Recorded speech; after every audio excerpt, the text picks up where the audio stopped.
live.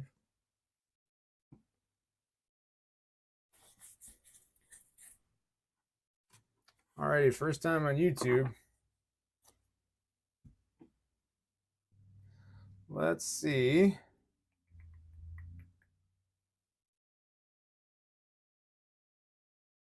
Oh, Derek, you're in here, so let's see.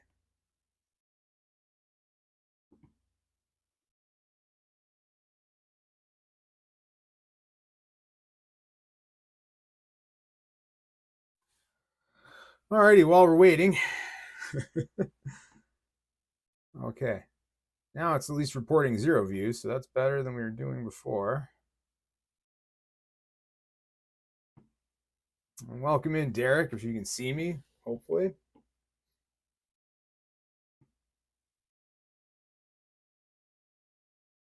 Candy's here, good.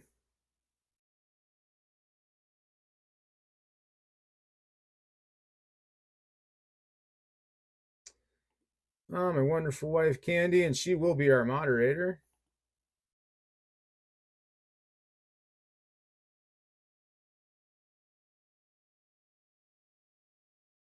Let's make you a standard moderator. Okay, that's cool.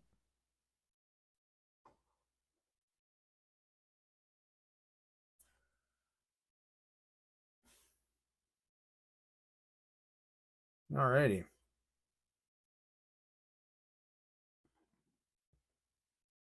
All right, and if I can just get a holler back from somebody, just so. Okay, there we go. Now we have chat. Okay. Well, you're welcome, Derek. And it is a crazy time right now with everything going on in the collective, and also in our own lives as well. I get a sense that some of that is also your own, more personal to you as well. So I hear you on that. I definitely have my ups and downs this month. And the January can be such a sort of tricky month for us because we're expected to just hit the ground running. I've talked about this in a few of my collective readings and stuff this year, and the year in reading too. So I really just encourage everybody to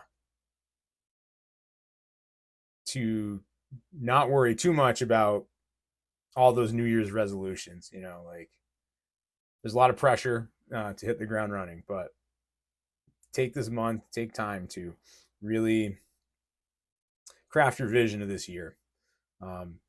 It goes so much further for us. So here tonight. So the way I usually do these, because I don't think you've seen any of these on Facebook, Derek.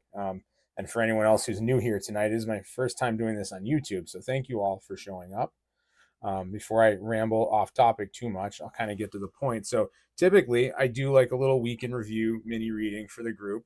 And then I will open up the floor to individual mini readings. And I have a link for donations, which are much appreciated. But if the link isn't working or you're just not able to donate, it's totally okay. It's my place to serve and to help all of you. So anything you can help with is greatly appreciated. So, and I'll just show you real quick as well. I have 3 decks out tonight. It's the 3 that I've been using on these lives. I have the Rider-Waite, the traditional Rider-Waite. It's the most common, most popular tarot deck. Good old standby. Interesting that the death card is here on top today, but I think that's probably indicative of the ending of some things and also new beginnings. I have the wonderful Crow deck here, really a modern classic and one of my favorites. I just love crows, and I just really love the style of art in this. And I may be getting some more decks from this designer. She's quite good. MJ Cullinane. She's a wonderful artist. Not as wonderful an artist as my wife, but a very good artist. So we do love the Crow deck here with Jojo Tarot. And then the other classic, Aleister Crowley's Thoth deck, very deeply rooted in the symbolism and imagery of some powerful ceremonial magic and occult practices, including the Kabbalah and also some Egyptian symbolism as well. And another just really wonderful deck, kind of a fun one, different kind of energy. So let's get started with our group reading for the week here. We'll just pull a few cards and see what's going on. I set these aside a bit. I usually like just to start with my good old Rider-Waite deck.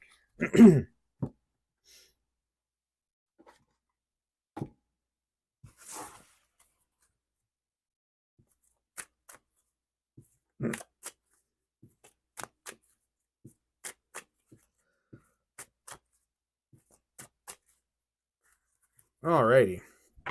And I hope everyone's been having a good week. I know Derek and I were just saying that it's just been very chaotic. I mean, there's just so much going on in the world right now.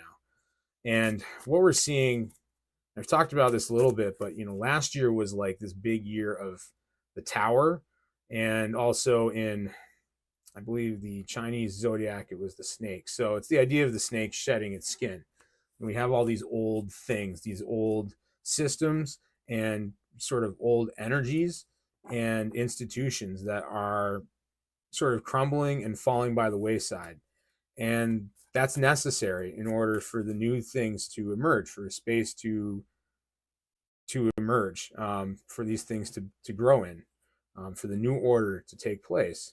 And so that's a very tumultuous thing. And often what happens in times like that is we kind of want the new thing to emerge right away, because the shedding of these things is painful, and just very chaotic, and it can really be hard on all of us. But I think we went through a lot of that this year, and my prediction for this year is that we're really going to step into that greater expansion, where we are really starting to build the foundations of this new order in the world.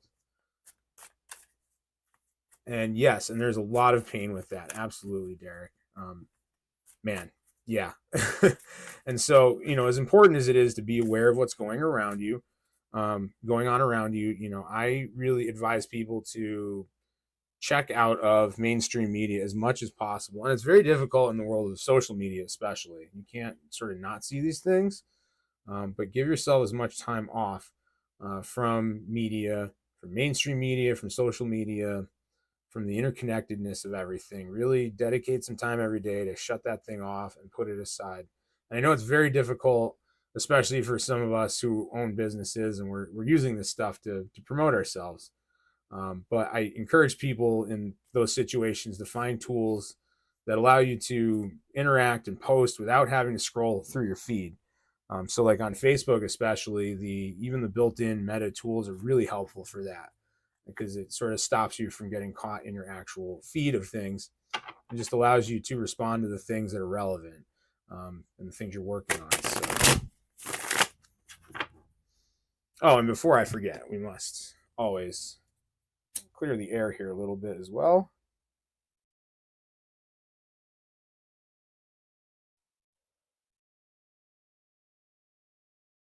I used to use sage for this, and sage is wonderful, but it just burns so well that it just smokes out my whole apartment. And having all the fire alarms going off is not the best thing for making good neighbors. So the Palo Santo is a little better for that, I think.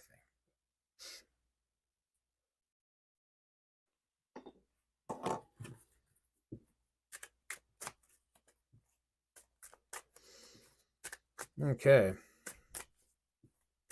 And I encourage everybody to take a very internal look with these things. Ooh, sage spray. That's lovely, because the scent and the essential oils of sage are just so yeah, are just so wonderful. But yeah, sometimes it's just too much smoke, and you can get like smaller. Like a lot of the sage bundles are quite thick. I found some mini ones, and that helps a bit. But when I used to do more sort of ceremonial magic, you have to use like the charcoal tablet and burn all this incense, and you can like totally smoke yourself out, with your incense. But I feel like this message coming through, this guidance with this group, collective guidance this week is going to speak a bit more to sort of the broader group, the collective energies, sort of whirling around us, and all of this very heavy stuff that we've been dealing with. Despite that, I do encourage people to really look at how this applies to their own life. Yeah, I do like a lot of the, yeah, like the light Japanese. Yeah, those are really nice too, Derek. Um, and as I was saying, I encourage people to always sort of look within. I'm a firm believer that, and I mean, by all means, like, and not to get into politics itself, but like, always speak your mind, speak your truth. It's so important to be authentic. Um, if you have concerns about political ongoings, by all means, vote. But I feel like, really sort of going out and shaking your fist at things, really pushing hard against whatever it is in the world that you see that you don't think is good or you don't like. I don't believe that that is going to bring about the change that people are looking for. Um, I do. I'm not a practicing Christian, but I do find a lot of wisdom in bits of the Bible, and so there's the part of the Sermon of the Mount, where Christ says, "Do resist not evil, instead turn the other cheek." And people often sort of misinterpret that, and they take it to mean that like you shouldn't care about injustice or bad things happening around you. And that's not really what it means, but really what it means is when you directly push back against something that you feel is bad, or that seems like, or that is evil, or just not good, that you're actually feeding that thing, even though you're resisting it. And that's just physics to an extent. Like the harder you push against something to try and stop it, the more force you're exerting, and the more force that it pushes back with. We have equal and opposite reactions. And so that idea of the Sermon on the Mount is really just about notice what's going on. Certainly, like, oh, there's that thing, this awful thing is happening. That is terrible. And have compassion for the victims of that thing, or that evil, certainly. And really sit with that. But then instead of screaming and yelling and shaking your fist and going out and fighting it directly, the idea of turning the other cheek is to go and build the good thing. If you don't like an institution, what are some ways you can actually build new institutions? If you're unhappy with the healthcare system, what are some ways you can actually bring about a new healthcare system? And that's a tough thing when you start with that and it's just you. That's kind of tough. Like, well, I can't just change, the insurance system or whatever it is. Um, but you actually do have the power to do that. It's going to involve other people, but really try to think creatively. Like, what can I actually do to build better things and really be and embody the goodness that I want to see in the world? That's not just a cliche thing. It's very powerful. And a lot of the greatest change we've seen in the world has come through action that was guided by that idea, I think. And that does, again, sometimes that does mean protesting or, taking up, and getting loud about your truth. But you need to really think carefully about exactly how you're going about that and what you're really doing. Because you may, without, with the best of intentions, you might be putting more fuel on that fire and actually giving the evil thing greater strength. Again, without meaning to. So that's kind of my lecture, and let's see. I think let's see what Spirit has to say about all this going on, because I think it does need to be addressed at least on some level this week.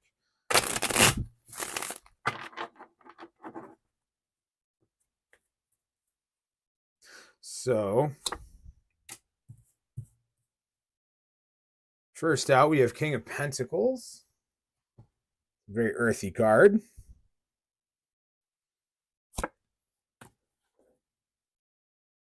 Ooh, the High Priestess, Ten of Pentacles,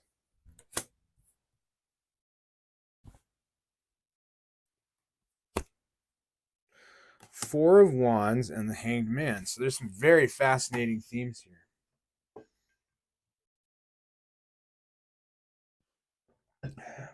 So we began with the King of Pentacles. And we're asking Spirit, what do we do about all of this? Again, this chaos and hatred and anger and pain right now that is really emerging and becoming very apparent in the world. And We begin with the King of Pentacles, and this sets a theme, especially for this week and going forward into the rest of the month as we approach the middle of the month. Is one, be very judicious and mindful about where you're placing your resources.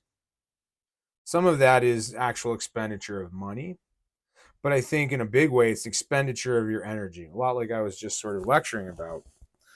The pentacles are a suit of earth, and so they are a suit of physical effort and all the physical manifestations of things. And in the king, we have a master of this. So the king is very careful and thoughtful about exactly where they dedicate resources and energy, how they spend their money, how they take care of themselves as well. And so there is a very important theme in that as well, message of sort of rest. And then the divine inspiration of the high priestess. Man, I couldn't have dealt these cards better because this really is like exactly what came to me as I was talking here. We have the high priestess, and she is the keeper of the inner knowledge. So this is that theme of looking inward. When you find yourself distressed by all of the suffering and pain going on in the world, absolutely be compassionate, but really think inward. What is it about this pain and suffering that relates to my own life? Because human beings are inherently compassionate and empathetic people, especially all of you who are in this chat tonight. I think all of sort of us, people like us, who are in this world of spirituality, we're definitely more sensitive and more empathic. And so we have to sort of relate these things to our own pain and traumas and struggles and challenges in life. If we solely focus on the broader external challenges and pain and suffering, then we're losing an opportunity, because while no one deserves to suffer, suffering does exist for a reason, in a sense. And the crazy sort of, the crazed and chaotic perfection of creation, of existence, puts these things in our way and puts these things in front of us to help us learn, to help us move to a higher vibration and work through our karma in this lifetime and the next and the next until we've worked through it all, and then we can stop reincarnating if we wish. But it's there to teach us something, to help us get in touch with something within ourselves. And so the high priestess is a big call to that. And the high priestess also says, in a sense, like it's okay to communicate and sort of work with others on that. And ultimately, don't get too wrapped up in like, I need this high priest, I need this shaman or this reader to tell me how I feel or to reveal my truth. That truth is within you, but it can be very helpful to getting to your own personal truth, to be with other people who share similar ideas, have a similar energy to you, like all of us here tonight on Tuesday, and don't be afraid to share in that. And then the ten of coins just underscores the sort of the riches that can come from that.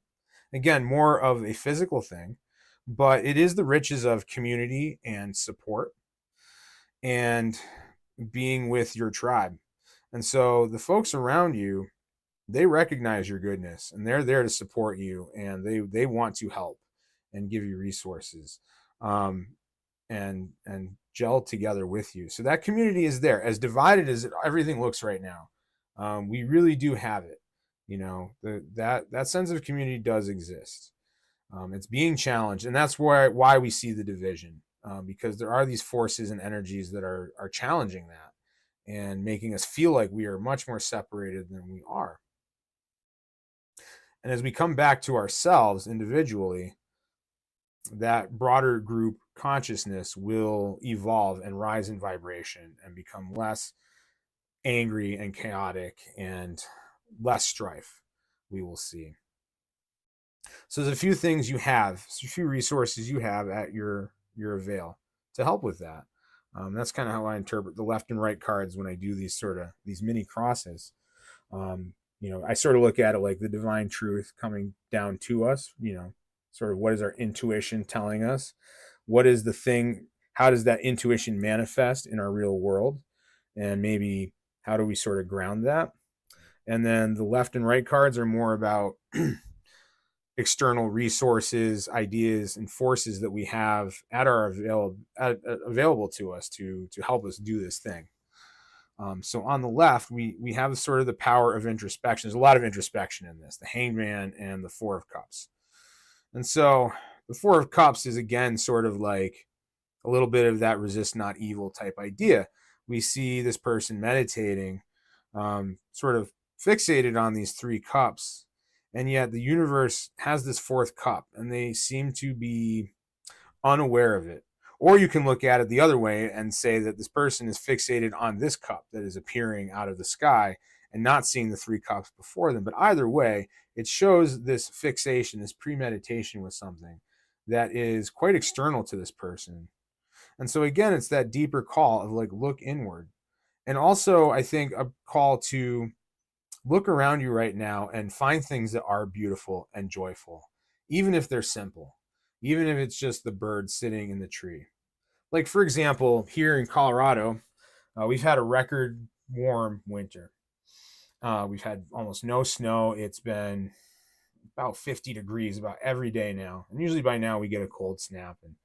And so, and someone who grew up in Massachusetts where it's cold and gray all winter, I think it's beautiful. But a lot of people are concerned because without that snow, we can have drought in the summer. All that melt from the Rocky Mountains is what fills all of our reservoirs and our wells, and what provides the water that we need, so that we're not having wildfires and drought and crop failure and all that kind of stuff. So, you can look at it as, yes, this is an indication of sort of these awful things. It's an indication of global warming and climate change and all that stuff. And those aren't great things. They're not good things. But any given day, if you're out walking around right now in Colorado, you can still listen to the birds chirp and take the sun in and take a deep breath, and enjoy the outdoors. And there are still trees on the ground. There is still vegetation. It hasn't all just burned down. It's here, and if we get so wrapped up in the things that are in all of this chaos and sort of fixating on it, we're going to lose sight of all the really good things that are still here.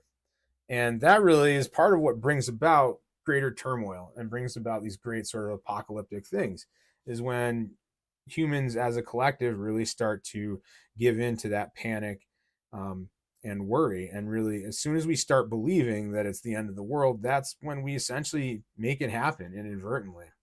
And we can see all kinds of sort of downfalls of humanity throughout time, and it's very clear that that's kind of what happens. We can also look at the Hanged Man, and the Hanged Man sort of is this card of detachment.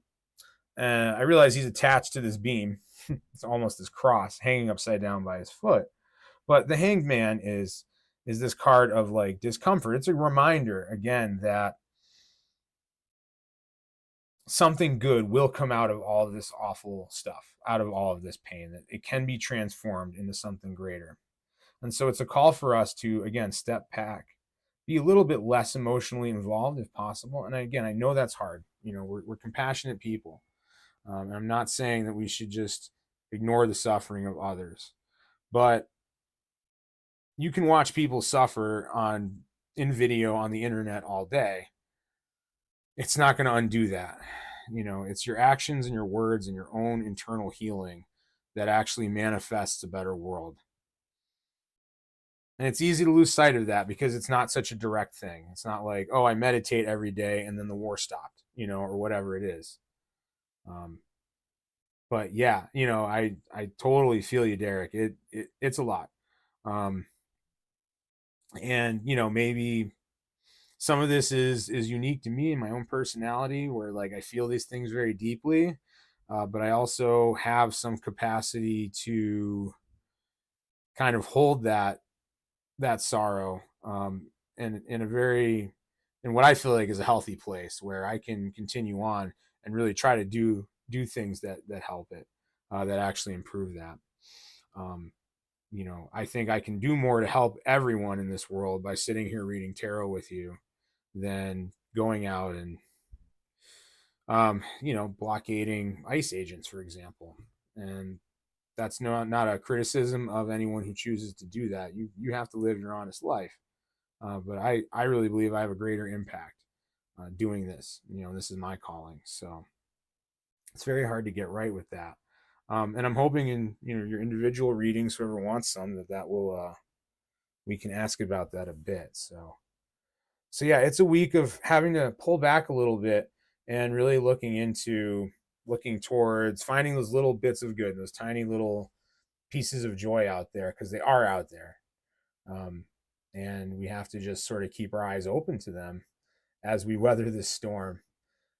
But things are improving. I do sense some of this stuff sort of breaking and giving way a bit in the next. It won't all happen this week, but as we get through January and move into February, that's going to emerge. And we're going to see the beginnings of some really great things, I think, that we're all doing. Your own successes and your own desires sort of growing and starting to manifest. So let's all just hang in there and take a breath. One moment, please. Okay. So I do have. Okay, so I have my first request for our first individual reading, personalized mini reading here. Give me one moment to kind of catch up with what's going on. I got 9 viewers. Well, that's better than I've ever done on Facebook. So thank you everyone for viewing. And we have, let's see, Salama, I believe. Salama. And if I'm getting your name wrong or mispronouncing it, I deeply apologize. But your question is about career and job moving forward. It says you're currently unemployed and you're wondering if you will find something or start soon at a job. A great question, great topic for tarot. This deck is feeling pretty good to me today, so I think we'll just stick with the traditional deck for the moment, and we'll kind of change it up a bit. And you can also mention in your request if you have a specific deck that you want. I'll be happy to use that. Again, we have the traditional Rider-Waite. I have the Crow deck and the Thoth deck, so just mention that. And if you don't pick, I'll just kind of go with whatever feels right to me. So, all right, Salama. Again, I hope I'm pronouncing this correctly. Apologize if I'm not. Let's see. Let's ask Spirit what is going on with your career and your job situation this week.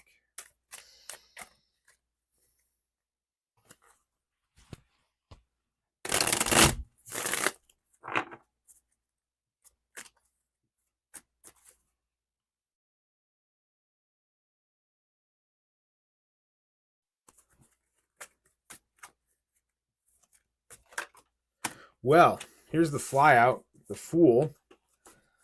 Okay, well, I think that... Okay, let's see what else we have. So the Fool came flying out of the deck. The Fool is the beginning of all things. And a card of sort of innocent and renewed joy. And freedom and new adventures.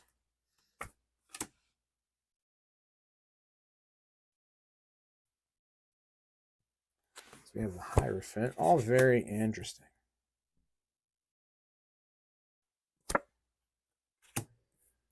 The Two of Swords and the Devil. And if you're not the most knowledgeable about tarot, sometimes cards like the Devil or Death can be kind of a scary thing to see. But please do not worry. These are just cards that show us a challenge or difficulty in our life. But they do not mean necessarily that you're going to be possessed by the devil or that you're going to die this week or anything like that. And as I sort of interpret these for you and give you your messages, we'll sort of address that. But if you're a little freaked out by seeing a card like the devil, just take a breath and please let me assure you that everything will be perfectly okay in terms of that sort of thing. So what we have is the Fool. The Fool just sort of leapt out at us, and the Fool is this card, this young person with just a few small things to travel with. Maybe this traveling companion, maybe the dog is going to come with them, and the sun is behind them. It's a beautiful day, and they're sort of at the precipice of this cliff or this hill, just waiting to head off into the unknown, but without trepidation, without fear. And so this is a call to let go of maybe some of your own fears about not finding a job, about your own finances, and your future here. Clearly, here with the Five of Coins, we see that fear. We have these two figures. These people are out in the cold, and so I mean that's literally what's hanging over your head with this is, will I be able to survive if I don't find some work? And without really knowing your exact financial situation, I mean that's always what work and career and those things are really about. So you have that hanging over your head, and yet we see like this building behind them. It seems lit up. It kind of looks like a church, right? Like the stained glass with the pentacles in it. And so this is the universe also telling you, trying to tell you not to worry. As grim as this scene looks, it's here to show you that there is sanctuary, that there is relief from this. The universe is going to put this in your path, is going to take care of you. And as scary as this may seem, and as frustrating as your job situation might seem, and believe me, I've spent good chunks of my life unemployed for a variety of reasons, and not because I was wealthy. So I fully understand. I totally get the situation, regardless of your specific details. So this is weighing over you, but the universe is saying, "Hey, look, you have like I have always provided for you. Like, first, take a moment and recognize that if you're sitting here with me tonight,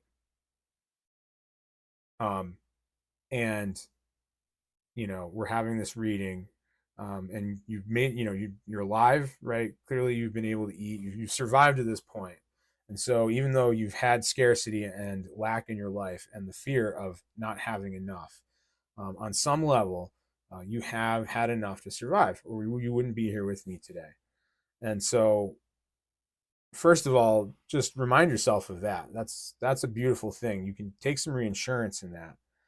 And it isn't just you surviving and just barely scraping by at this point. The universe is putting prosperity in your way. It's putting that in your path. It is coming to you. So with this job and with this potential new job,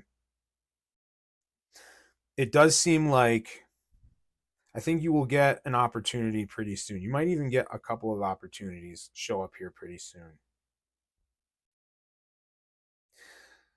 The struggle that you'll have with these opportunities is going to be going through the process, having to interview. This is never a comfortable or fun thing for any of us to do, but it's really going to put you at odds with yourself. You're going to have moments of like, feeling like you almost wish you just didn't want to bother. like you're gonna really wonder at one point, in this process, maybe I should just sort of hang on as unemployed, because the idea of this interview is scary. The idea of going through this process, the screening, whatever it is, background checks or whatever you need to do for this position, is gonna kind of scare you away from it. So the Hierophant is the reminder of like there is order to things. There is an order. There are sort of gatekeepers in all of this. Not all gatekeepers are bad.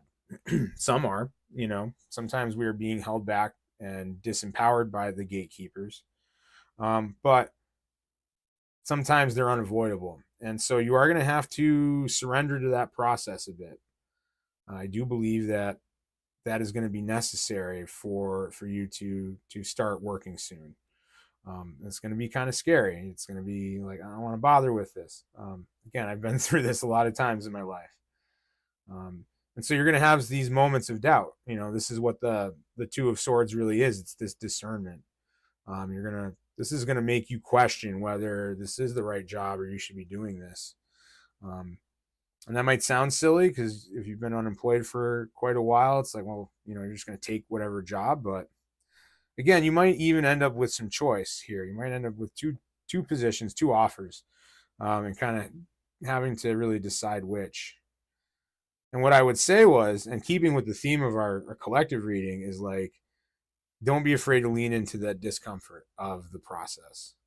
One of these positions is going to have a lot more sort of hoops to jump through, but that's probably going to be the right place for you to go. And if you give in to the fear of that process, if you struggle too much with that and you shy away from it, then you're probably going to end up in the other position or not with the job soon. And you'll be worse off and you're not going to be happy about it. And you might find yourself in a lot of regret. And that's kind of what the devil speaks to here, is when we sort of give in too much to fear, addiction, sort of, I don't want to say cowardice necessarily, but especially fear. I think in your case, it's really about fear, and that sort of thing, the fear of going into this new thing. If you allow that to take over, you're not going to get the results that you look to achieve. And there are lots of great ways to help with that. And I'd be happy to talk with you further at some point down the road about different ways that you can help yourself sort of conquer that fear and that discomfort, because it's not easy. And we have some other folks in the chat tonight that are also practitioners of a variety of different modalities and techniques that work with exactly these kinds of things. So I encourage you to lean into that and think more about that. But I do see some offers coming pretty soon for you, maybe even by the end of the week or beginning of next week. So I hope that clicks with you. And if it doesn't, please leave a note and let me know if I'm just way out in left field or something you just don't get. And Derek, I would be happy to read for you. Yeah, I'm always willing to trade for a reading or something like that. Don't even worry about what exactly that has to be right now. I'll be happy to just read for you, and we can kind of figure that out after, sort of outside of the chat. I don't really want to bog the live down with sort of bargaining. It would be an honor to read for you, Derek. So if you have a specific question, Derek, that you'd like me to address, please just put it in the chat. And we'll get to you next. And then let's see. We also have our friend Carnivore Helix, is a friend mostly of Candy's. I haven't actually met you yet, Carnivore. I'm kind of just waiting for, I think Derek will be next, but I just want to get, yeah, okay. So Derek, we'll kind of go with a general reading and we'll see what we get. I think for you, Derek, I'm really feeling the Crow deck today. It's a really fun deck, and it's a nice one. Okay, yeah, general reading, great.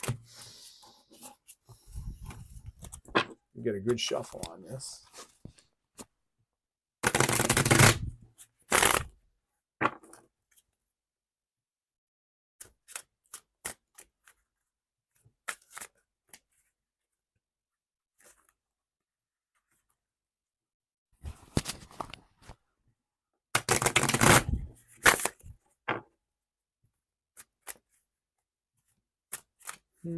Let's see here.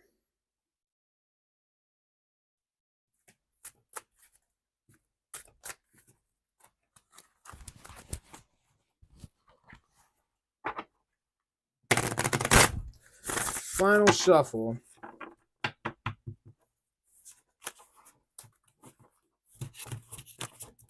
It's about the largest deck I can shuffle.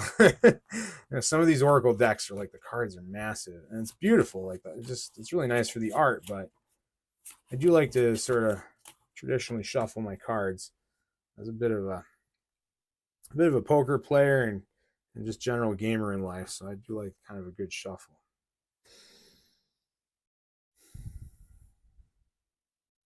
Okay. All right, Derek. So 6 of coins.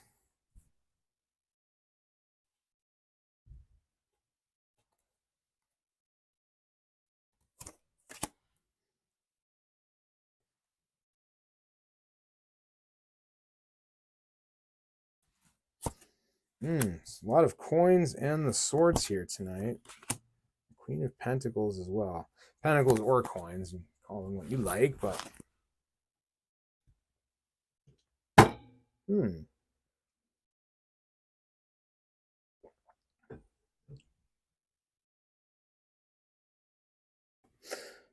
So this week begins with 6 of coins. And the 6 of coins or 6 of pentacles is this card about, it's this balance. Like we see the crow here. It's got the balance, the scale in its mouth, holding a fish. There's some other crows beneath it, sort of eating this other fish. The theme of this is about, it's a little bit about kind of like the King of Pentacles was earlier. Have to have balance to how much you are giving to others and how much you are not taking for yourself, but how much you're looking out for yourself. So it's a reminder, again, not to give too much and go too far. So many of us can get sort of sucked into, it's important that we come from a place of service in our line of work, especially when we do healing work like you do, kind of work that I do. And we always approach this from a need to serve, and we get a lot of joy out of that. But we can forget to serve ourselves a bit. And it's just something that, like, all of us practitioners, we need constant reminders of it. Even though we might be telling the world, in our Facebook posts and our YouTube videos, like, take time for yourself. It's so easy for us to lose that, and finding that balance. And also, there is this idea of to be discerning about exactly who and where you are sort of, when you are giving of yourself, exactly the places that you're giving to, the people that you're giving to. Because not everyone, no matter how much help or how desperate a situation they're in, not everyone is truly ready to receive what you have to give them. And if you give those things to them and they're not ready to receive, then it's a wasted effort. You're expending your effort. You haven't actually helped them. And so there's some discernment there. And that's a lot of what the theme of that is. The central theme of your week, I think, is sort of coming back to that. That's not an easy thing to do. Again, we're all very giving. And so, you're a very, very kind and compassionate soul, Derek. And that can feel painful. There's some hurt in that. And there's sort of this projection of that. We can kind of get wrapped up in projecting our own traumas and things from the past. And I know that you're someone who has made great strides in your life in transforming a lot of your traumas and pain. But transformation doesn't mean they disappear. It just means that we are able to understand them in a way that allows us to be our best selves, kind of let go of that stuff. And so I think there's some internal conflict for you there. And as you work through that, I see the end of some conflict. And the Ten of Swords is sort of the ending of conflicts. Often we see this as like betrayal, but I think that's sometimes a misinterpretation depending on the context. And because the 10, the number 10 is sort of a totality of things. So in any suit, the 10 is the completion of like this arc. And so this is really the end of a conflict. And it's the end of some internal conflict, I think, for you. And also through that, the end of some external conflict with someone else may resolve itself. it may be conflict that's been quiet and kind of on the back burner and not really present in your life much. So it may have even seemed like it was resolved, but it's still kind of there. And so you might get some new resolution in that, in a very sort of positive way, some good news. And I think I see here with the Queen of Pentacles that that conflict, this might not be the person that you're in conflict with, that this conflict is with, but some news or some new revelation in the conflict, sort of the resolution of it, will come to you through this queen energy. And I sense that this will be a person of a sort of matriarchal and, again, sort of queen energy. May or may not be your actual parent, but it's going to be someone who holds that sort of energy, even if they're not that to you. And so that's something to be on the lookout for. And it's also something that it might be easy to overlook it. It might be a very subtle thing, this sort of message coming from this person. The four of coins is sort of like the idea of having, you are sort of having wealth, even if it's a wealth of knowledge or joy or anything, but losing sight a little bit of everything that you have. So it's sort of clinging to certain things and not realizing that you have other things in your life. If you did, you might not cling so tightly to these things. And that's why that image shows up in pretty much every incarnation, every tarot deck. We see that thing where like the character is clutching two coins or two pentacles, and they're standing on another one. Like, these are mine. I can't let them get away, because there's a feeling of some sort of feeling of lack there. But they have this other coin on their head that they can't even see. So it's a letting go. And that's what's there for you this week, Derek. And it's gonna work out into, like, I think some very open and freeing energy for you. It's gonna free some things up. Sort of this old thing that you hadn't really thought about and didn't maybe realize was lingering. So that's what I see emerging in the next week or two. And I'm glad that sort of makes sense for you, Derek. So. Okay, I believe we have, getting updates. Thank you, my wonderful love. So yes, we're gonna get to Carnivore Helix. Wanted a general reading. Okay, and then just Helix. I'm sorry. Just reading reading all the screen names. So okay, Helix. So, well, let's stick. I think you're a crow person, Helix. I get the sense that you like some crows. So let's see. And if you don't, I apologize. But maybe the crow is like one of your new sort of spirit animals. That could be pretty cool. So I got a good shuffle.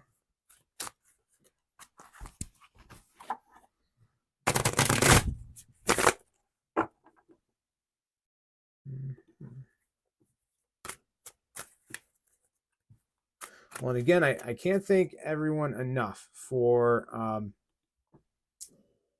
being here tonight. I really appreciate it. So again, my first night doing this on YouTube. And I will just quickly paste. I do have a donation link. Again, any little bit helps, and is greatly appreciated. But there's no pressure. Don't feel obligated to. But it's just one way that you can kind of help support this work for me. Subscribing to this channel is another great one, and that doesn't cost you a dime. So if you haven't subscribed, please do, because I have a lot more content starting to roll out this month. It's taking a little time to get it going, but you can check out the year in review tarot reading for 2026. That's already up there. We did that in January, or right just before January, just before New Year's. So you want to go back and watch that, and I have a lot of new stuff will be coming out starting probably next week. So those are all ways, again, you can help support me and support this work if you enjoy what I do. Okay, Helix. So general reading. What have we got here on top?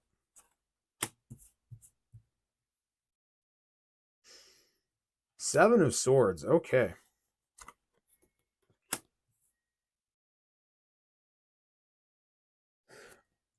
We have Death.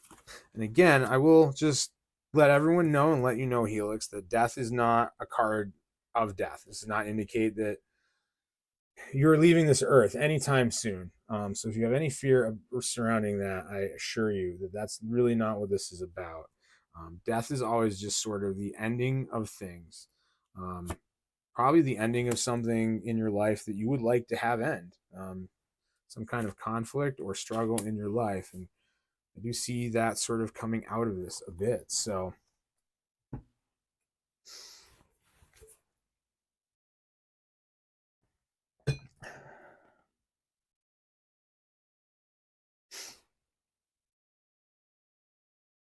the Seven of Swords is always a very interesting card to me. It's sort of this idea of a victory in your life. So some sort of progress has been made. You've, scored a win in some part of your life. It might be a conflict with another person. It could just be some obstacle you're trying to get past. But you've had this victory, you sort of made this progress, and yet there is a sense of like, did I lose something in the process? Like I got what I wanted, but it cost me something that I didn't realize I had to give up. And or maybe just more of a feeling of I got away with something. And so the victory doesn't feel complete, like it doesn't feel solid. Like it happened, it's real, but you're doubting it. Like, did this really happen? Did I really win here? Did I really get what I think I did? And the source of this, and what Spirit is telling you here with the Death card, is that that feeling like the other shoe is going to drop, like this win isn't going to last, that feeling is, well, it's experiences of the past, and that's what you're really sort of dealing with. There were times in the past where things did sort of fall through on you, where you felt like things were taken away from you, um, things that you rightfully deserved or earned or were given, and they were taken from you. And those were painful and traumatic experiences. And so a lot of this anxiety or this fear of this win not being real or not lasting, these results not lasting, doesn't have much to do with your current situation. It has a lot more to do with these past experiences. Something about the current situation subconsciously is reminding you of this. And so the death here is the death of those old beliefs. It is the universe saying, here's an opportunity for you to start shedding those things. Start, first of all, understanding what they are. And that's what really in this case the Two of Swords is about, is starting to become more aware of that. Okay. Your mother? Okay. So there is, yeah, it's childhood. I mean, it always is, it's kind of a cliche thing, but it's a cliche because it's true. It's the first pain, the first traumas you experience are the first ones, and so they're always like the deepest ones and the hardest to understand. We carry them with us, and they often have something to do and involve our parents, because those are the first people that were around, even if they weren't the direct cause of that trauma or suffering. These things are very much deeply entangled within us. So here Spirit is guiding you to really try to think about, like, when you feel that anxiety coming on, take a moment, take a breath, take a few breaths if you can find a little space of quiet and whatnot. Take that time because you have the power to understand this within yourself, and really try to think, not just think, but really feel into, like, what is this about? Is this really about what's happening now? Is there something in my past that happened that feels similar? Even if the situation logically is different, think about things that made you feel the same way in your past, because that is a great clue as to where you're headed, to what things you have to sort of work through and bring to the surface and let out. And that's a tough thing to lean into. It's scary because, for a lot of reasons, but part of the fear about sort of exploring this is about, like, can I maintain what I have going on now, if I'm sort of getting pulled into this deep emotional space? um, you know can I keep working on the things I'm working on, do whatever it is you're doing, meet your responsibilities, to family and whatnot, if you are in this introspection. And the Two of Coins is really about, like, juggling things. It's about the balancing of these things, and so it is absolutely possible.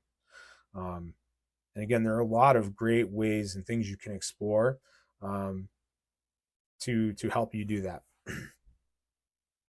So that's the big call for you this week.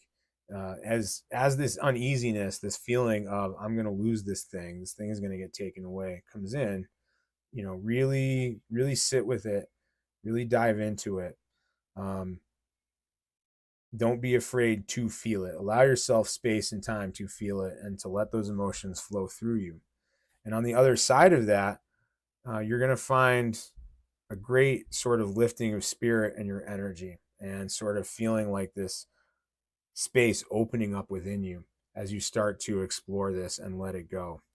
And that's really what the Wheel of Fortune is saying here. It is sort of, you're sort of moving up, your soul is evolving in this, and probably in a big way. It's a big sort of step forward in the evolution of of your soul.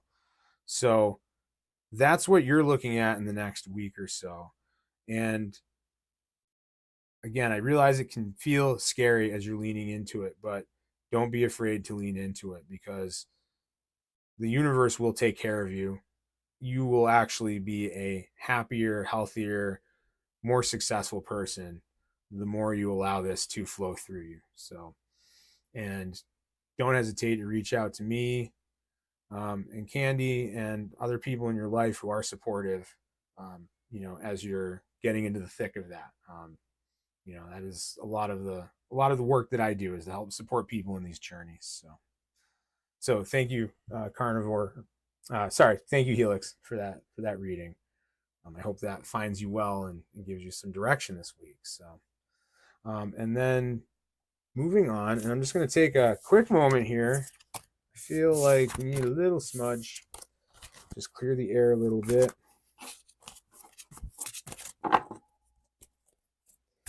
And have our final reading for, let's see, who do we have so far on the list, for Swati. Okay. Swati. Okay. I'd like to know if Anthony is truly. Oh, we got a bit of a romance reading here. I love doing these. Love is in the air. Okay. I think for this one, I like the Rider Waite deck for these, for sort of the romantic, you know specific person type readings, as we say. So, is Anthony truly into you? What's going on with Anthony?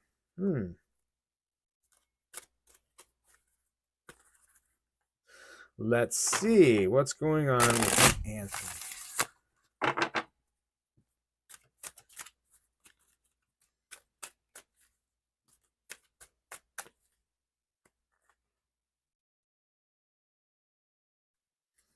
Okay.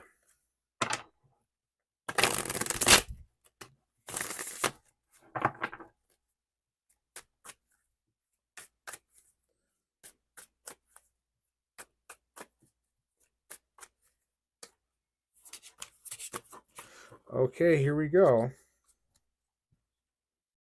Let's see if we get love in the reading. Well, Knight of Pentacles. Interesting.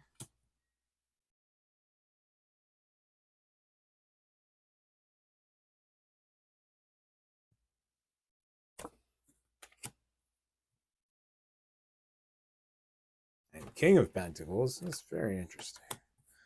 This is a big night for the Pentacles or coins. Very interesting.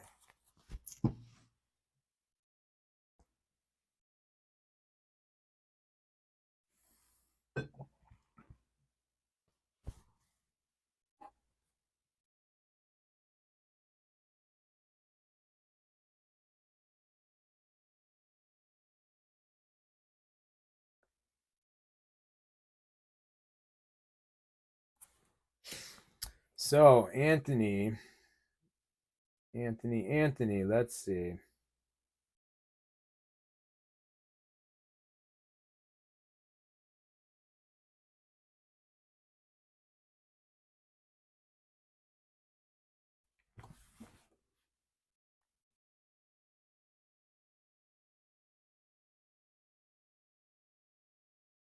So, Knight of Pentacles is this like, it's a card of physicality, of the human body, of the element of earth. And so, and the knights are like these powerful, fast, gallop, some man on a horse comes galloping in. So I sense that at his core, Anthony is someone who, when he first encountered you, when he first met you, um, he's someone who does have some very strong feelings, a very strong attraction toward you. Some of that is emotional and mental. A lot of it is also physical for him. There's nothing wrong with that. And I think the general sense I get here is that he is someone who, I think he really, he is very much into you in a big way. But he's someone who kind of goes galloping into a situation, sort of falls head over heels for somebody. Even if he doesn't express it outwardly at first, he gets very attached, and in the past, this has sort of burned him. So he's found himself falling head over heels for somebody, getting really attached to them. Like, this is the one, and maybe moving a little too fast, and then things go badly in these past relationships, and then he has pulled back, and so he has this sort of hanging over his head, and it's making him apprehensive at expressing his feelings towards you and really letting you know how much he is really into you. So there's some uncertainty there. That galloping horse can get out of control and it can throw you off. And sometimes it can even trample you.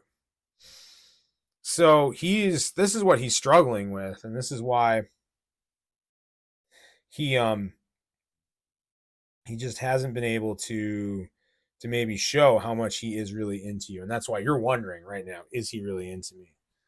But I see that happening. I see that coming. But he's got this is something that, and he has to be into you because this is keeping him up at night. I mean, the Nine of Swords is that, like, literally that card of like, I'm, I can't sleep because I'm just stewing over whatever this is in my head.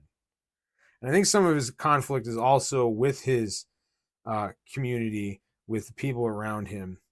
I think he has some people in his life who has some very strong ideas about, what a good partner is or who he should be looking for. And so they're also not afraid to tell him these things. And maybe that's creating some of his conflict because they might be, even if they don't know you, they're telling him, well, you want a person who's like X or has this sort of quality or acts a certain way. And it's totally okay and wonderful that you're not that person. There's nothing wrong with that. So please don't misunderstand. But from his perspective, it's getting into his head a bit of like, maybe this isn't a person. Maybe you aren't the right person. Maybe he should not sort of move forward with this more. And he's kind of losing sight of his own joy here. We have the Four of Cups shows up again. And I swear I shuffled the cards. But again, it's that thing of like getting fixated on certain feelings and, sort of past traumas and things, and not losing sight of the goodness. He's having a hard time. He has these very strong and good feelings towards you, but he just can't allow himself to just give in to them, and express them. And so, to answer your question, to kind of bring it back to the question again, I think he is very much into you in a big way, but he has a lot of conflict about expressing that and wanting to move forward.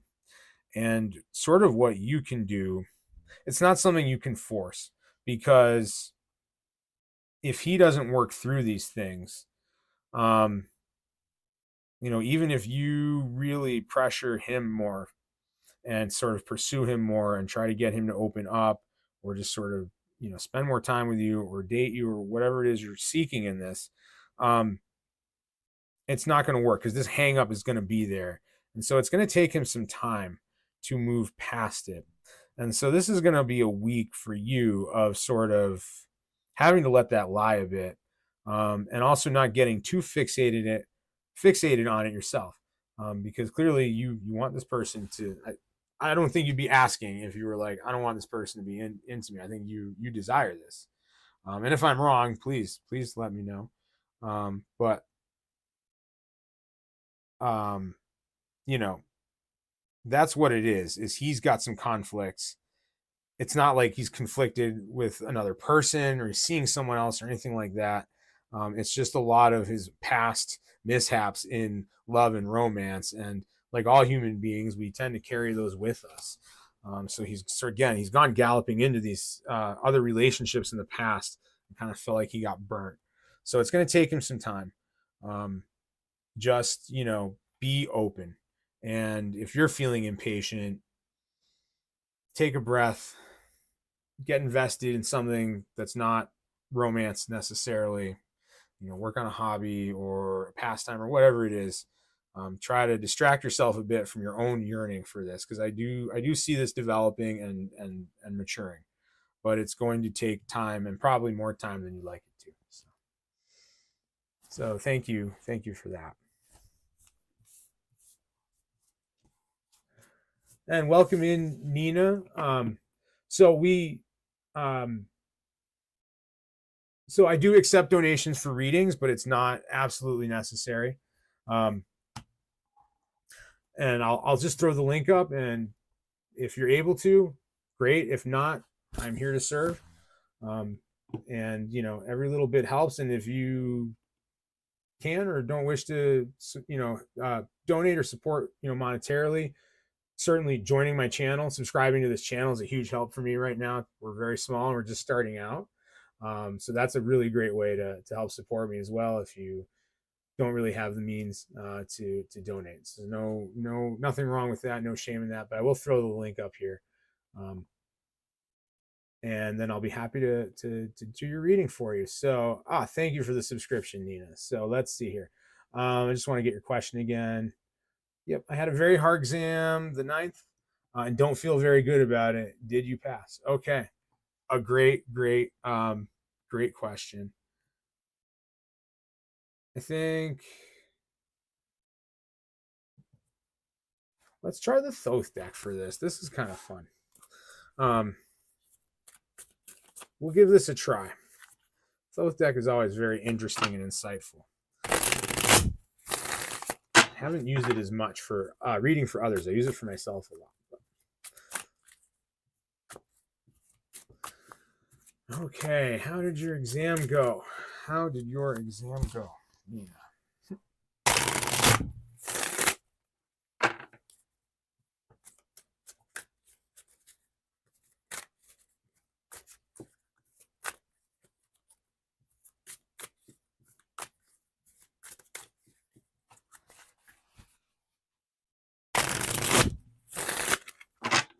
Mm-hmm.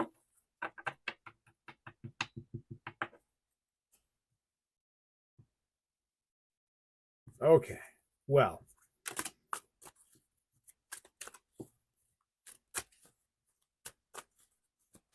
there's the Tower. So a few cards came flying out here. We have the Tower. We have Peace. Let's see. Prince of Discs. Ooh.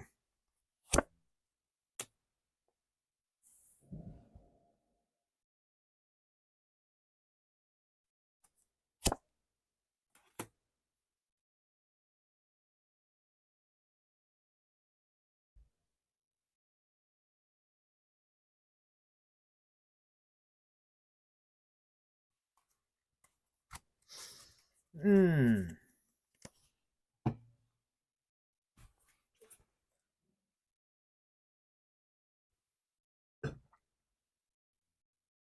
Well,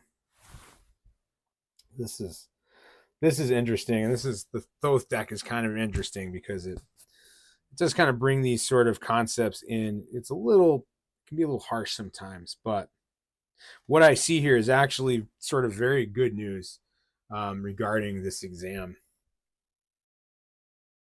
So you had this like tower moment. So you were taking this exam, and clearly you're not feeling good about it when you were in taking it. Like, I don't know, I didn't study enough, or I can't remember, or whatever it is, and you're just like, there's all this anguish. Um, and what I sense here from Spirit is a sense that that overall you didn't do as poorly. The exam didn't. This test didn't go as badly as it felt like it did. A lot of what you're feeling here is a deeper belief, a subconscious belief that maybe you're not as capable a student or smart, or maybe you're just not able to do well at this subject, depending on what it is. You know, have a lot of these sort of limiting beliefs that get ingrained in us. And the tower represents the breaking down of that. So this is an experience with this test where I think you did better than you feel like you did. I'm going to say that I do sense that you've passed, that maybe you did even a little bit better than just barely passing.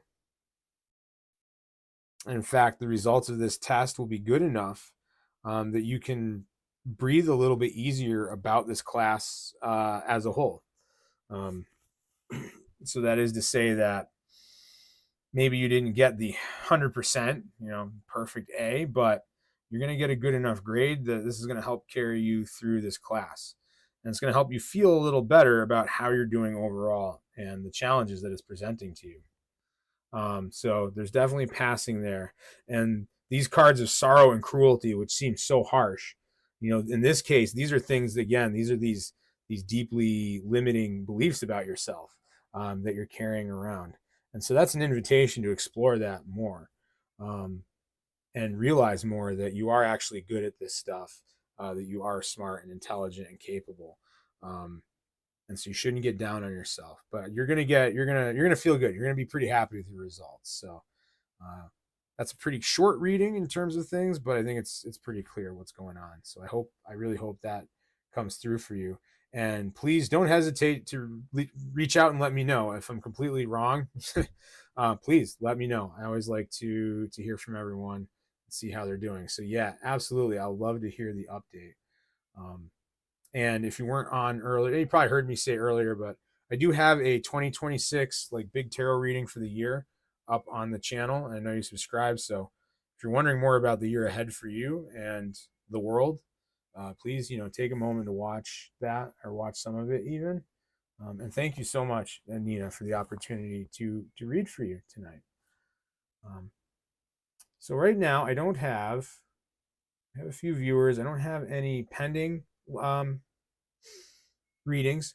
I am going to take just a moment, take a few minutes break just to refresh and see if anyone else comes in. You all are welcome to hang out. I don't really have like a while you're away cue or anything like that, but if you don't hang around, thank you all so much for showing up. I intend to do these every Tuesday night. Um, and you can find all my links to all my social media and that stuff in my channel. It's all in the channel description and descriptions for the videos. So thank you all. If I don't see you when I come back from my sort of 5-minute break here, and maybe some new folks will come in. We'll see. But thanks again. So I will be back in just a few.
Okay. So thank you all for waiting. I know we have a few new folks in here. I do want to say hello to Debbie. I did see your messages, and I know that you're from sort of Candy's little and Barb's Crochet Corner. And I want to thank everyone who's been watching too, who hasn't been able to really chat. But thank you for the support and new subscribers as well. This has been great so far. And if you want a reading, Debbie, feel free to just let me know in the chat. If you don't want a reading, that's totally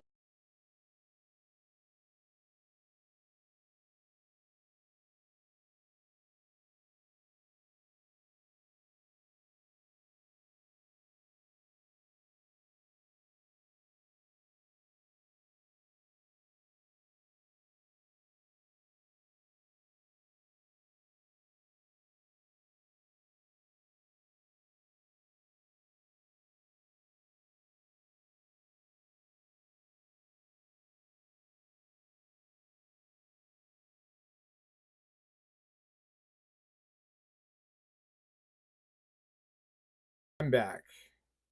I apologize for that, folks. The battery in this microphone died. But I do have a backup. And if my wonderful wife, Candy, could just confirm my audio is back, I believe it is.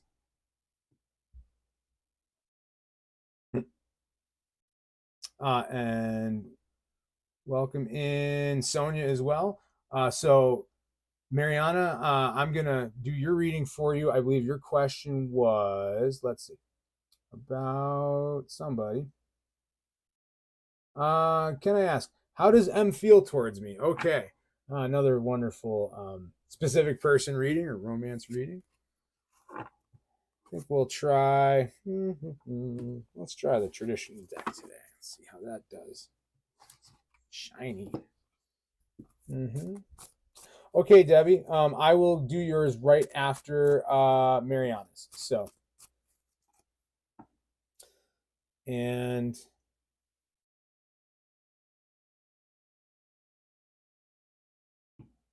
again, donations are not required, but if you're able to, there is this link for you to donate.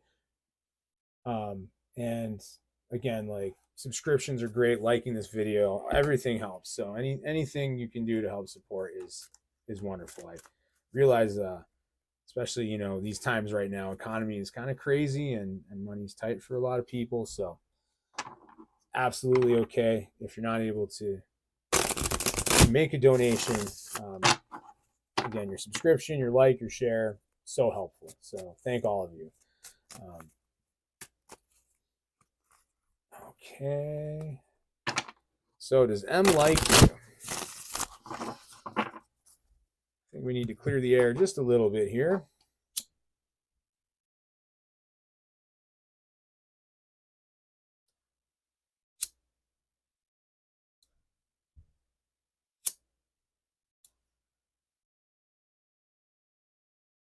Okay.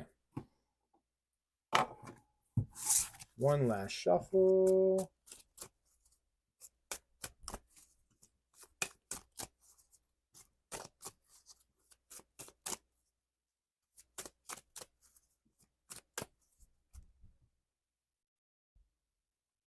Okay. What does M think about you? This man, M. The Chariot.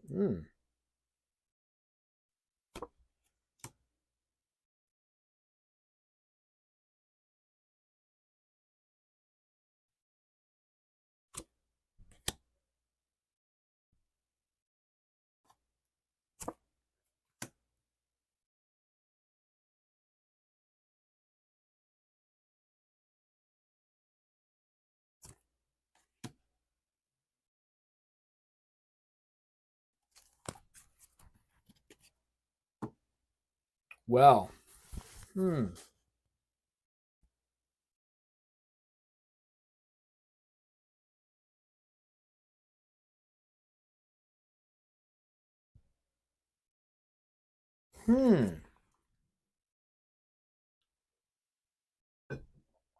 So, message I get from Spirit is that this guy M, he I think he has some very, very strong feelings for you. He actually likes you quite a bit. And you really, and there's this like childlike sort of crush there in a sense. So he really, you really sort of bring that out. You give him that profound sort of feeling of like return to innocence and things like that. Um, and that's not to say that there isn't a certain amount of maturity to these feelings as well, but it's that giddy, like, yeah, that childlike excitement that he feels for you, when he thinks about you. And he is feeling a bit constrained.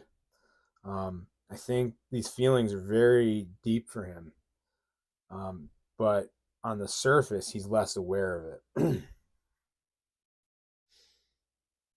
And I think he has some past disappointments and traumas and pains in his life that are really sort of holding him back um, from realizing how he truly feels about you. But it's there. And so, what you can do, your role in this, is again there's a element of patience, um, but for you, I think you have to really approach him from a place of like, I think you have to be more interactive with him and sort of be a little more nurturing with him in some way. That's what the Queen of Pentacles is showing me here.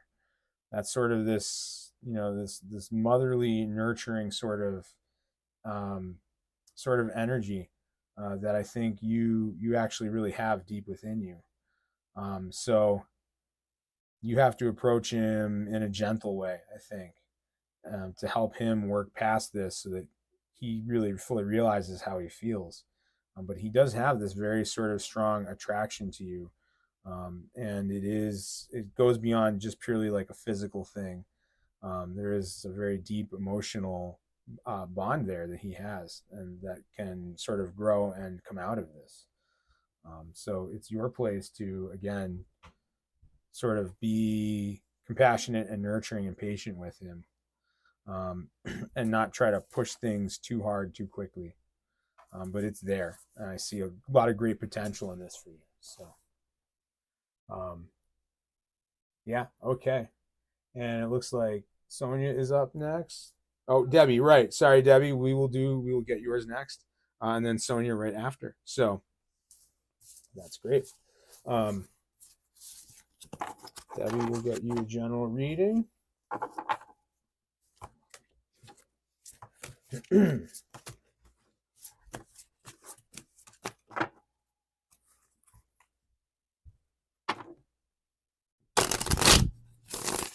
You're welcome, Mariana. It is my highest purpose in life to serve everyone by reading for them and helping them to understand themselves and the world around them. So, thank you.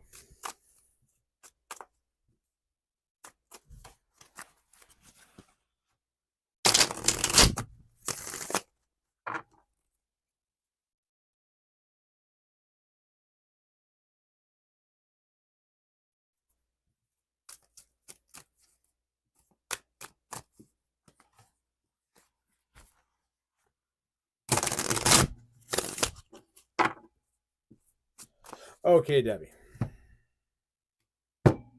Well, there's that pesky death card again. So, probably heard this speech, but again, don't panic. Don't worry. You're not going anywhere. You're not leaving this earth anytime soon. But there is a big transition coming in your life. It's starting to begin this week, or maybe it's already begun. Death is that's really what it signifies, is sort of transitions. And I think what I see here is becoming very clear to me very quickly. And the Lovers is interesting too. This transition actually says to me it's more really about like career and job, or maybe some other thing that you do with your time that is purposeful and meaningful, like volunteer work or something like that. But most often, the wands are very much about our careers. It's again, it's our driving purpose. So it's really about that. And so I sense some situation at your employment is going to come to an end. I'm not saying that you're going to lose your job, that you're going to get fired or laid off or anything like that. So again, please don't panic. It's not going to be like that. But this situation, it might be some kind of conflict or issue with a boss, or a coworker. Maybe someone is going to change. Someone else might be leaving and a new person might be coming in. But it's going to present itself as in some form of new opportunity for you. It's going to be a change for good. So some of the stagnation you're feeling in the workplace, in your career, or whatever, again, this thing is that you do with purpose and meaning, is going to start to open up and clear up.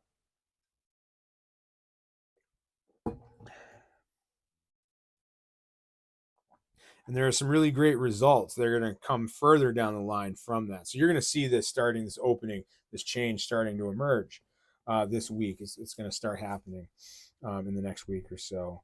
But there are a bunch of sort of great results and successes and sort of the fruits of your labor that are in motion to you that are being blocked by this thing that hasn't changed and that needs to change. And so this is the change that is necessary to make that happen. So this is again like bigger opportunities for you. Maybe this shakeup in coworkers or other people in your place in this place is going to maybe open a new opportunity for you to possibly move up, or just find maybe it's just a position that's just, even if it's the same money, it's just a better position. It's less hassle, less stress, something you enjoy more. There's something really good is going to come out of this tumultuous thing. And so your job is to weather that, because it's going to feel tumultuous and change is always scary. But what you need to do is maintain a balanced approach, a balanced perspective of these things, and try to see the sort of the good and the bad in all of these changes happening. And through that, this will emerge. And that's what the Lovers is about here, is sort of the transformation of like, the transformation of your own feelings about this. So again, change is scary. It can sort of bring about some anxiety, because we would all love things that just, when they're good, we just want them to stay good, right? And kind of remain the same. So change can be like this taxing thing. And especially right now with everything going on in the world, it's compounding that. But have that balanced perspective. Don't be afraid of the change. Understand it. Think clearly. Really look inside. Like, how are you reacting to this? What are these emotional reactions you're having? Are they really about this situation, or are they about things that have happened in the past? And this seems like a similar thing, but it's really not. So try to have that balance. Try to breathe deeply and sort of embrace these changes, because they're going to bring about some really great things for you. So yeah, Debbie. Yeah, I hope that makes some sense. If not, please let me know. If it does, please let me know. I can try to clarify that for you, or what have you. But feedback is always great. Well, even if it's not, hey, it was great. Like I always love to hear feedback. So thank you, Debbie. Thank you for the opportunity to read tonight for you. And now we are on to Sonia. Okay. And Sonia has a general sort of love life reading. What does your love life look like going forward here? And I mean, we're getting into that time of year. I mean, it's still January, but we're only a month away, right? Today's the 14th, so we're 1 month away from Valentine's Day. A very busy time of the year for all of us psychics and tarot readers and astrologers and folks who do this kind of work. So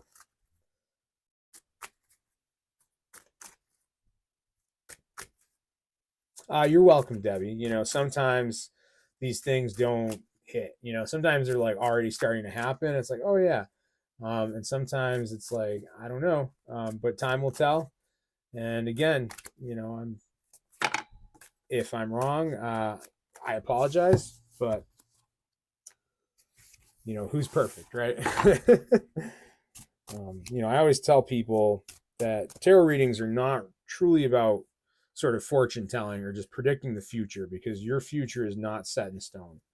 And by understanding the energies and forces surrounding you and your situation, that alone changes your future, and hopefully for the better. If we realize that we're having a difficulty or being blocked by something, we can change that. So, as a psychic and tarot reader, I don't believe in fate in that sense or destiny. I believe it really is sort of a mirror to understanding yourself. Okay, Sonia, what's going on with your love life? And you're currently single. So thank you for that bit of information. That is very helpful. Well, 10 of Cups is like this beautiful, joyous thing. So already good things, I suppose. And the World. Oh, wow.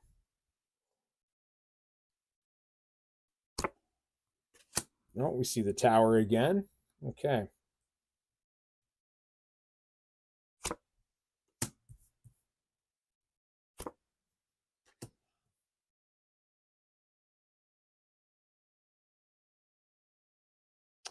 Okay. Apologize. Give me one moment. I have to fix up the microphone a little bit. There we go. Okay. Okay, Sonia. So this is a really beautiful spread here, and some really, really beautiful things happening for you. So I see your love life really blossoming. And this reading feels like it's a little more protracted in time. So this isn't like just this week. This is all just going to happen. But the beginnings of this this blossoming is happening. And so I feel like you're someone who more recently is maybe feeling a bit frustrated with your love life, maybe feeling a bit unlucky in love, um, being single right now. And that is an old belief about yourself. And it's really not just about unlucky. Often when we say we're unlucky or we feel unlucky in love, what we're really saying, what we truly feel, is that we are not worthy of a great relationship. And so the Tower here is the breaking apart of that old belief, because you are someone who is worthy of love. You are worthy of a wonderful partner. I believe that we all are, even when we're at sometimes our worst. Um, Man, I'll tell you, Candy will tell you, if you talk to her long enough, she will tell you that she definitely met me at maybe not my absolute worst, but in a place that was much darker, and I was much more broken, and unhealed, and hadn't really dealt with this stuff in met. And maybe I had no business being in a relationship at that time, but we have grown together, we've healed together. Um, and she is someone who's really helped me to see that I am worthy of a wonderful relationship and someone who cares about me and loves me as much as she does. So that's for you, that thing that's starting to break up, and the universe or the world here is telling you you have all the power in the world to essentially have the perfect partner, whoever it is that you want and desire. And the challenge for you in this will be, as this blossoms, is I think you're going to end up meeting quite a few people who seem like they're great. That you want to be with them, that they could be great partners. You're going to have some choices to make. And that's what justice is about here. It's not really about moral justice or you doing right or wrong by people. It's about your ability to discern clearly what it is you are getting from these different people that you meet, from these relationships, what's good and bad about them, and are they truly the right one for you. um, you know, in romantic relationships, it's very easy to get carried away with things like physical attraction or someone's monetary status, for example. And those are just some examples. It can be more emotional things as well. But you have to be able to discern a bit, because it's so easy to get wrapped up in it. And you might miss signs that there are other things about this person that are less desirable, that they maybe aren't the best choice for you. So I see you having like this big blossoming of your love life. I think you're going to encounter a whole bunch of people. And the lesson here is really live in your joy with it. Like, just bring that joyful energy to everyone you meet, and you will attract the right people. And don't get stressed out about it either. You might find yourself kind of frustrated that you have too many choices. Um, let that go, and let go of all that, and just see this as a beautiful adventure. So you're gonna have a very exciting and adventurous love life here. I think you're gonna see the first sort of beginnings of that happening in the next couple weeks, and that's gonna blossom throughout the year. So yes, Candy, thank you. She chimed in. Thank you for chiming in about the work that we had to work through, but it has been beautiful. So So thank you for that, Sonia. And so far, I think that's everyone who's wanted a reading so far. Let's see, we've been in here. Yeah, we're down to 6 people. If there is anyone we haven't gotten to, I will leave it open for that.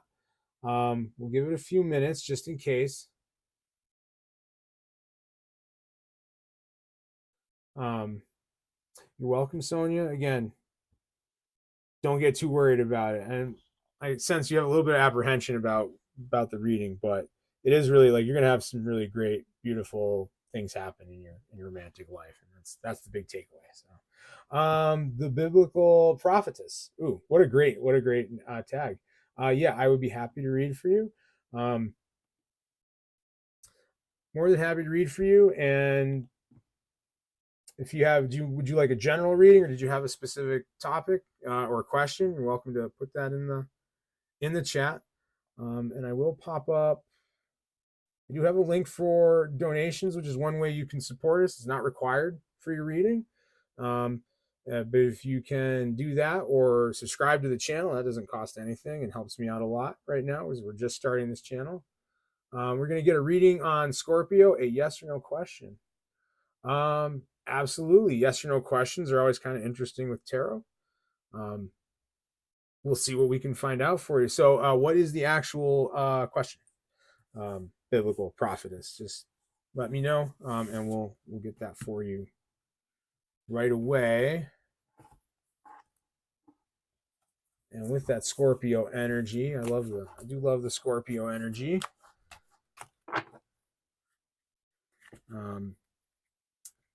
Interesting little side note, Candy and I, and this is kind of part of what helped us stay together, kind of feel like we were meant to be together, even when we were struggling, is that we have the same birthday, Candy and I. We were born on the exact same day, same year, so we're the same age, and we're both Gemini. So it was in June, early June, and we ended up getting married on that day as well. So, okay, yes or no prediction on a case. So we have a legal case. Absolutely, I'm happy to answer that question for you. Just have to say, for my own legal protection, that I am not a lawyer. I'm no way a legal expert. And technically, this is just for entertainment, but hope we give you some insight into this legal case. So, ooh.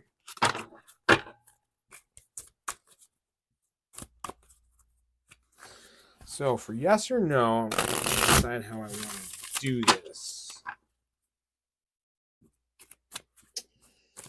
Well, let's see. Okay.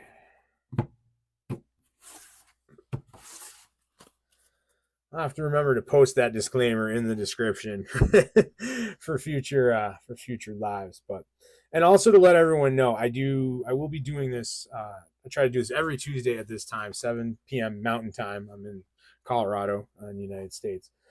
So again, another great reason is to subscribe, because you can come back next week and the week after, and we'll all keep reading and learning and growing together. So,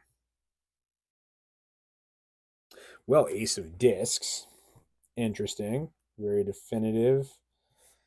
We may not do 4 cards. We have 3 discs.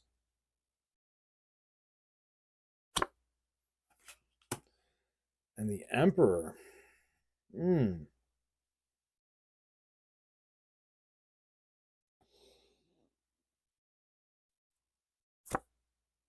the Prince of Swords. Okay.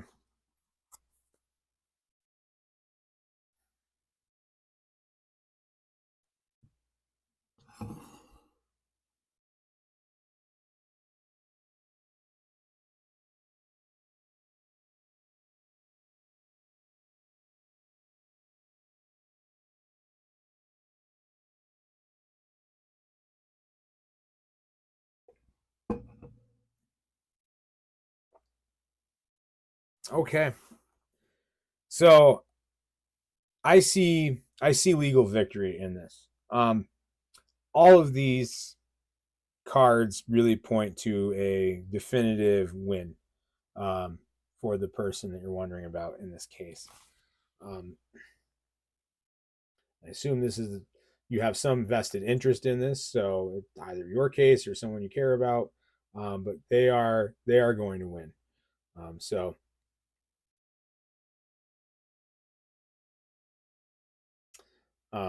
it's a strong victory. There's going to be moments where it feels, you know, up in the air. Um, if it doesn't already, although it seems like it does already. So there's an investigation going on. Yeah. So it's gonna, it'll draw out a bit, but I see it progressing pretty strongly in their favor. So hopefully that helps you and this person breathe a little easier. So okay, well, I would say that you hired a good lawyer. um, to me, the Prince of Swords here really kind of speaks to that, and the Emperor. Um, there's some strong, very victorious and masterful energy in this with the discs as well. We kind of see the discs repeated here. So yeah, I think you're going to this person's going to prevail. The attorney is very good, and they're going to bring you to a win. So you're welcome for that, and thank you so much for subscribing. That helps so much um, as we build here and we start to build this channel more. And when you have time, please go look through the channel. Um, I did a year prediction for 2026. We did that just before New Year's, and that's pre-recorded on there, so you can check that out and see some of my pick a card readings from the past. I have gotten away from the pick a card readings a bit. They're very time consuming, and a lot of my emphasis with tarot is about, as I was saying earlier, not just about sort of predicting the future. It is really more about introspection and self development, and using tarot to help yourself, to really empower yourself to create the life that you are capable of, to reach your potential. And for most of us, it's a potential that is beyond really what we can even imagine at times. And as we understand ourselves better, we are able to achieve greater things and grow as people and have happier lives as a result, and transform the unpleasant, the painful, and difficult parts of that into great strength. And so that's a lot of my emphasis in this. So the content I'll be creating going forward is going to be more along speaking more to that. But there will still be a yearly reading and other types of things as well. There's a bunch of links in all those videos and in my descriptions. I also do in-depth readings over Zoom. So those are live one-on-one, and they're great because we get to talk and interact. I can do them pre-recorded as well. But I really love doing the live Zoom ones. And maybe one day we'll do a big Zoom kind of gathering type thing as well. So yeah, there's all these awesome things in the works. And thank you all tonight for showing up and supporting this. It's been a wonderful turnout. I think we'll give it a few more minutes and see if anyone else pops up wanting a reading. But if not, we're probably going to pack it in for the night. Um, it's been a long one, and I'm starting to feel it a little bit. But again, thank all of you for the support, and I really do hope you all. I hope you all have a beautiful and blessed week, and hopefully I'll see you next week. So.